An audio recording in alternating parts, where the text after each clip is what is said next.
And hello YouTube, this is Thomas Judge back once again with another instalment of my Ultimate New 52 Reading Guide video series. To provide a bit of background here, I have over the last few years read the entirety of the DC New 52, that's 3,646 single issues. I've used that read through to create this, which is the internet's most comprehensive reading guide for the DC New 52, bar none. That guide revolves around an infographic map, which is going to comprise the majority of this video, which I created myself from my first-hand experience and knowledge of reading every single issue from this era of comics. This series is a careful, exhaustive, step-by-step walkthrough of each section of this map, and today's video is video 2.3, Justice League and Suicide Squad. Before we go any further, I would stress that even if you think you know what the New 52 is, or even if you only want to read one specific character or one specific series, you still need to watch the introduction video to this series, video 0.0. That video is going to cover a lot of the broad concepts and principles that underlie the design of this guide, and will introduce a lot of themes and jargon that I'll be using throughout. I'm not going to re-explain those points here as I come across them. So if you're watching this and you see that I mention things like false crossovers or the convergence line or type P readers, and you find it all a bit confusing, what you need to do is go back and watch the introduction video. The link to that is in the description below. So without any further ado, here is the New 52 Ultimate Reading Guide. Today's episode is 2.3, Justice League and Suicide Squad. So finally for this section, let's move on to the Suicide Squad. I've kept all these on the right hand side of the map here, in the orange circles you can see, and whilst I've covered the Justice League in previous videos, the final bit, Suicide Squad, is the lowest part of the orange circles, and I'll just zoom in here, and this is where we're going to begin today. Now, first things first, we need to remember there have been several series, or what I call volumes with a big V, of Suicide Squad. The New 52 incarnation is actually volume 4. It was written by Adam Glass. In the spirit of full disclosure, I am going to point out that I went into Suicide Squad with a heavy heart. I had very low expectations and was expecting to have to trudge through lots of Harley Quinn-centric nonsense, to be honest. I'm not a big fan of the character and find it difficult to tolerate the huge fan fervour that sprung up around her in the last few years.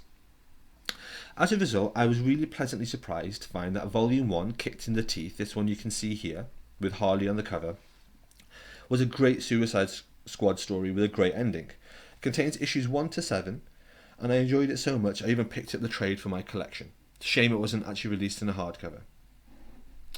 So moving along down that line, you can see here Volume 2. So this is Suicide Squad Volume 2, Basilisk Rising. Now, this contains issues 8 to 13 and issue 0 and represents a nosedive in quality. It also includes issue 9 of Resurrection Man as part of a tie-in event. Don't worry, you don't need to read the Resurrection Man series. This one issue contains all you need to understand this story arc.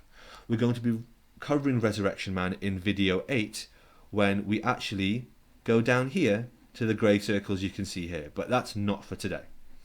For today, we're going to continue moving on along the line, and here we have Suicide Squad Volume 3, that's volume with a small v, called Death is for Suckers.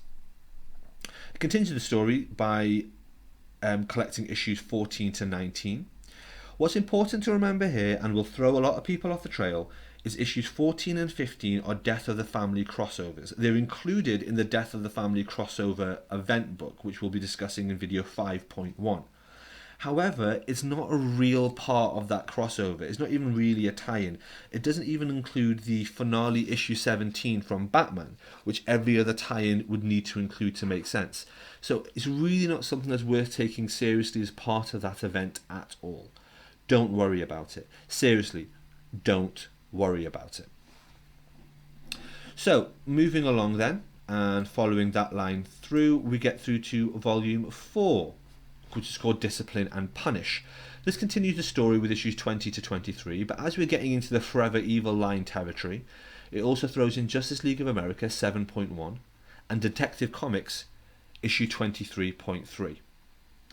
Speaking of the Forever Evil line, as we track through, we'll see we hit up against it here. That's fine. We're going to cross over, and we get to the last volume in this series, which is volume 5. It's called Walled In, and contains issues 24 to 30 and a one-shot about Amanda Waller. And that's where the Suicide Squad series ends. Now the next bit is really important, but both annoying and confusing, so you need to pay attention. This series was then rebooted, more of a stylistic reboot than anything else. That is an odd choice and an odd time to do it. DC tended to pick either the Forever Evil event, which you can see as that red line there, or the Convergence event, which you can see as another red line just here, as their time to do reboots and relaunches. However, the reason they did it at this point was because the Suicide Squad movie had just been announced, and DC were keen to attract new fans who were intrigued by that. As such, they decided to reboot the series. Now, this is not a new volume with a big V of Suicide Squad, as they instead went for a completely different name. I say completely different, they decided to call it the New Suicide Squad. I'm aware there's a small difference, however, that was the first and only series to ever have that name, so that's technically Volume 1 with a big V of New Suicide Squad, which follows on from Volume 4 with a big V of Suicide Squad. Okay, so let's have a look at that. Here we have it. New Suicide Squad, Volume 1 with a big V, and this is Volume 1 with a small v called Pure Insanity. So this series came out between 2014 to 2016. It was written by Sean Ryan and was genuinely a bit of a disappointment. It had underwhelming portrayals of characters that I really like Reverse Flash and Parasite. This volume here contains issues 1 to 8.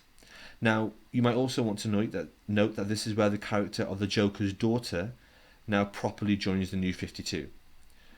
She is very, very annoying. So let's follow this line along now, and we will get to here, which is Suicide Squad Volume 2, Monsters. Now, Volume 2 contains issues 9 to 12 and Annual 1. And that's what the cover looks like there. Moving on out and following that line along, we get to Volume 3, which is called Freedom. That contains issues 13 to 16. And finally, the issue then closes out all the way over here with Volume 4. Volume 4 is called Kill Anything and contains issues 17 to 22. And that takes us to pretty much the end of the New 52. I didn't enjoy any of these, but if you're a fan, that's the order to read them in. However, as a final note to this series, I do want to briefly mention the Suicide Squad : Most Wanted series. This launched as Suicide Squad Most Wanted, Deadshot and Katana. Now, I'm going to show you that here.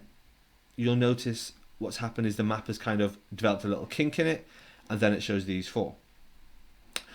What you need to realise to start with is that if you're picking this up in single issues, these are double-sized single issues. So there were 6 issues, all titled Suicide Squad Most Wanted, Deadshot and Katana.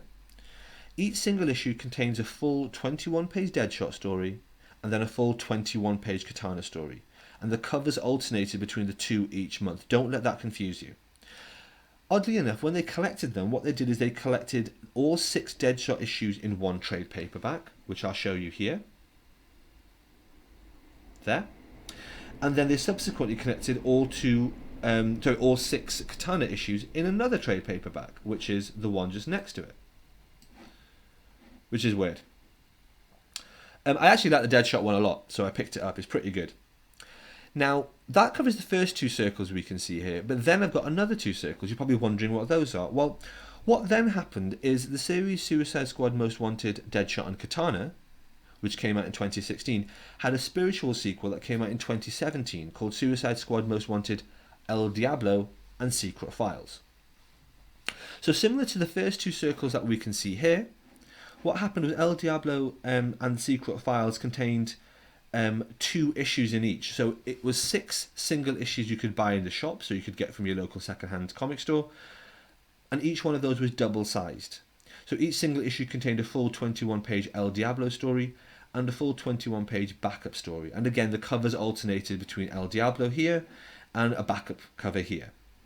So all the El Diablo issues were collected here into this 3rd orange circle you're looking at on the screen now, and that was collected as a trade paperback. And then all the backups were collected here in the final and last one. And those backup stories were 2 issues of Boomerang, then 2 issues of Killer Croc, and then 2 issues of Amanda Waller. Now you can see those 2 trade paperbacks here. What I will point out is neither of them were very good, but as a point of note, I just want to stress they fall into a weird place in DC continuity. Despite being a sequel to something that was released at the end of the New 52, it actually features, as you can see here if I zoom in, it's a bit blurry I'm afraid, the DC Rebirth version of Amanda Waller. Now that sounds like a weird thing to say, but I'll explain it like this. In the New 52, the character of Amanda Waller was this slim, athletic soldier. It looks a bit like Rihanna, more like the Amanda Waller character from the Arrow TV series. However, in DC Rebirth, she looks much more like this. So she's a much heavier, thick-set and older woman who looks much more like Viola Davis. So again, is to appeal to fans of the 2016 movie series. Don't let that confuse you. I do view that as a sequel that ties into the New 52 side of things. And like I say, if you're going to pick these up, you would end up picking up, it would be 12 single issues, but each of those issues would be double-sized. And then that wraps up the Suicide Squad stuff. Before anyone goes any further and starts putting comments in the bit below the video to just say that, oh, where's Harley Quinn and so on and so forth. Harley is going to be covered in video 12 later on in the series, because her story arc for her standalone series doesn't tie into the Suicide Squad at all. So I'm trying to keep things distinct and clear. And zooming back out, guys, hopefully that gives you a bit of idea as to where that looks on the map and what you need to do going forward.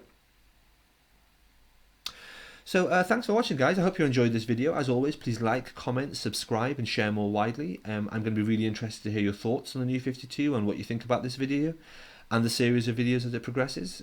Is this still helpful? Is it still clear enough?